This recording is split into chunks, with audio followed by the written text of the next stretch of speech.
जय हिंद मित्रांनो, एक्झाम जागर या एज्युकेशन यूट्यूब प्लॅटफॉर्मवर तुम्हा सर्वांचं पुन्हा एकदा स्वागत आहे. मित्रांनो, या आधीच्या सत्रामध्ये तुमच्यासाठीचा प्रश्न होता, खालीलपैकी कोणत्या मीडिया टीमने 2024चा one world media press freedom award पटकावला आहे. या प्रश्नाचं योग्य उत्तर आहे पर्याय क्रमांक 3 म्हणजेच बिलान मीडिया टीमने हा 2024चा one world media press freedom award पटकावलेला आहे. मित्रांनो, बिलान मीडिया हा एक सोमाली मीडिया संघ असून तो सोमालियातील महिलांद्वारे चालित एकमेव मीडिया संघ आहे. आजच्या सत्राचा पहिला प्रश्न पहा. नुकतेच दुसऱ्यांदा लोकसभेचे अध्यक्ष बनणारे ओम बिर्ला हे 18व्या लोकसभेत कोणत्या मतदारसंघातून निवडून आले आहेत. मित्रांनो, आता ओम बिर्ला हे दुसऱ्यांदा लोकसभेचे अध्यक्ष बनले आहेत व ते यावेळेस सुद्धा कोटा मतदारसंघातून लोकसभेवर निवडून आलेले आहेत. याआधी 2014 व 2019 मध्ये सुद्धा ते याच मतदारसंघातून निवडून आलेले आहेत. याआधी त्यांनी 2003 ते 2014 पर्यंत कोटा दक्षिणचे आमदार म्हणून देखील कार्य केलेलं आहे व 2003 ते 2008 या काळात ओम बिर्ला राजस्थान सरकारमध्ये संसदीय सचिव देखील होते.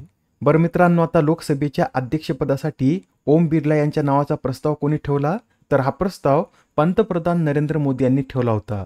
आणि आता सलग दुसऱ्यांदा अध्यक्ष बनणारे ओम बिर्ला हे 5वेच व्यक्ती ठरलेले आहेत. बरं, ओम बिर्ला यांच्या विरोधात लोकसभेच्या अध्यक्षपदासाठी के सुरेश यांच्या नावाचा प्रस्ताव कोणी मांडला होता, तर शिवसेना उबाटाचे खासदार अरविंद सावंत यांनी हा प्रस्ताव मांडला होता. यासच मित्रांनो, हे पॉइंट सुद्धा नोट करून घ्या.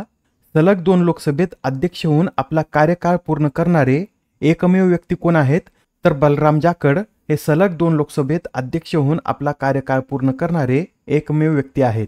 त्यांनी 7व्या आणि 8व्या लोकसभेचं अध्यक्षपद भूषवलं होतं. बरं, स्वतंत्र भारतातील लोकसभेचे पहिले अध्यक्ष कोण होते, तर जी.व्ही. मावळणकर होते.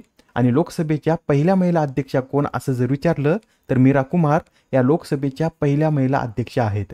त्यांनी 2009 ते 2014 पर्यंत हे पद सांभाळलेलं आहे. बरं, भारताच्या राष्ट्रपतीपदी निवड झालेले लोकसभेचे एकमेव अध्यक्ष कोण आहेत, तर नीलम संजू रेड्डी यांनी लोकसभेचे अध्यक्ष व त्यानंतर राष्ट्रपती पद सुद्धा सांभाळलेलं आहे. मित्रांनो, घटनेत अध्यक्षपदासाठी कोणतीही पात्रता सांगण्यात आलेली नाही. लोकसभेचा अध्यक्ष होणारा व्यक्ती हा केवळ लोकसभेचा सदस्य असावा. हे सर्व पॉइंट नोट करून घ्या. आणि आता प्रश्न क्रमांक 2 पहा. राहुल गांधी हे 18व्या लोकसभेतील विरोधी पक्षनेते बनले आहेत, तर विरोधी पक्षनेते पद मिळवण्यासाठी लोकसभेच्या एकूण जागांपैकी किती टक्के जागा मिळवणे आवश्यक आहे. मित्रांनो, विरोधी पक्षनेतेपद मिळवण्यासाठी एखाद्या पक्षाला लोकसभेच्या एकूण जागांपैकी 10% जागा म्हणजेच 55 जागा मिळवणे आवश्यक आहे. यावेळेस काँग्रेसने हा आकडा पार केल्यामुळे काँग्रेसला विरोधी पक्षनेतेपद मिळालेलं आहे.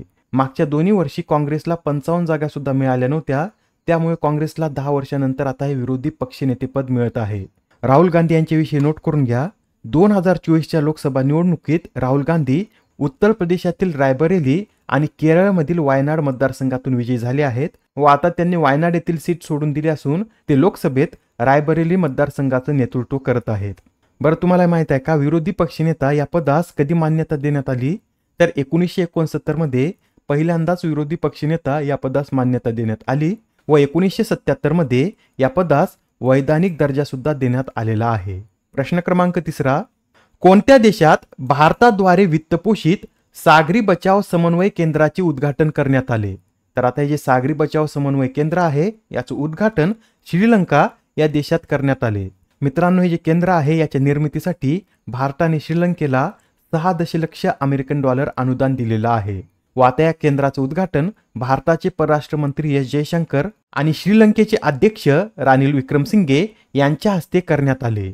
आता हा प्रश्न पहा, यात काय विचारला आहे, तर T20 मध्ये 200 षटकार मारणारे पहिले फलंदाज कोण ठरले आहेत. तर आता T20 मध्ये 200 षटकार मारण्याचा विक्रम हा भारताच्या हिटमॅन म्हणजेच रोहित शर्मा यांनी केलेला आहे. रोहित शर्मा यांनी T20 वर्ल्ड कपमध्ये ऑस्ट्रेलिया विरुद्धच्या सामन्यात आपले T20 मधील 200 षटकार पूर्ण केलेले आहेत व त्यांनी क्रिकेटच्या सर्व फॉर्मॅटमध्ये याआधीच 600 षटकार पूर्ण केले आहेत व अशी कामगिरी करणारे सुद्धा ते जगातील एकमेव खेळाडू आहेत. याबरोबरच महिला क्रिकेटशी संबंधित सुद्धा एक न्यूज नोट करून घ्या. आता एकदिवसीय क्रिकेटमध्ये सलग शतके झळकावण्याचा विक्रम हा स्मृती मानधना यांनी केलेला आहे. अशी कामगिरी करणाऱ्या त्या भारताच्या पहिल्याच महिला फलंदाज ठरलेल्या आहेत. प्रश्न क्रमांक 5. उल्हास योजनेच्या अंमलबजावणीद्वारे पूर्ण कार्यक्षम साक्षरता प्राप्त करणारे पहिले प्रशासकीय युनिट कोणते आहे? या प्रश्नाचं योग्य उत्तर आहे पर्याय क्रमांक 2 म्हणजेच उल्हास योजनेच्या अंमलबजावणीद्वारे पूर्ण कार्यक्षम साक्षरता प्राप्त करणारे लडाख हे पहिले प्रशासकीय युनिट ठरलेलं आहे. मित्रांनो, आता लडाखने 97% अधिक साक्षरता गाठत हा विक्रम आपल्या नावावर केलेला आहे. लडाखने ही कामगिरी कोणत्या योजनेच्या सहाय्याने केली? तर उल्हास या योजनेच्या सहाय्याने केली. आता इथे उल्हासचा फुल फॉर्म सुद्धा आपल्याला माहित पाहिजे, तर नोट करून घ्या. Understanding of life long learning for all in society असे या उल्हासचं फुल फॉर्म आहे. व ही जी योजना आहे ही 2022-23 पासून सुरू झाली असून ही योजना 2026-27 पर्यंत राबवण्यात येणार आहे. या योजनेचा उद्देश काय आहे? तर देशातील सर्व राज्य आणि केंद्रशासित प्रदेशातील 15 वर्षे आणि त्याहून अधिक वयाच्या असाक्षरांना साक्षर करणे हे या योजनेचं उद्दिष्ट आहे. नेक्स्ट क्वेश्चन पहा. डकवर्थ लुईस टर्न नियमाचे सहजनक फ्रँक डकवर्थ यांचे नुकतेच निधन झाले.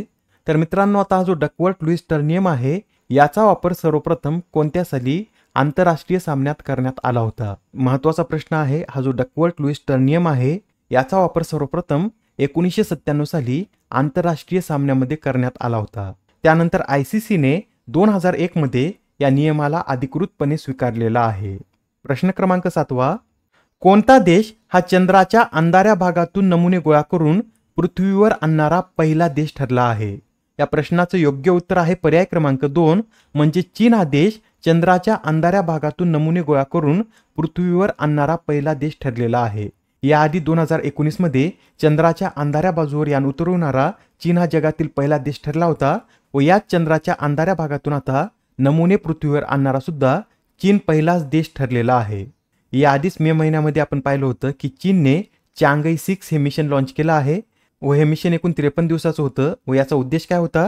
तर चंद्राच्या अंधाऱ्या भागातून चंद्राची माती पृथ्वीवर आणणे हा या मिशनचा उद्देश होता व हा उद्देश चीनने यशस्वीपणे पूर्ण केलेला आहे. आपल्याला एक्झाममध्ये असे विचारलं जाऊ शकतं की चांगई 6 हे मिशन कोणत्या देशाने राबवले?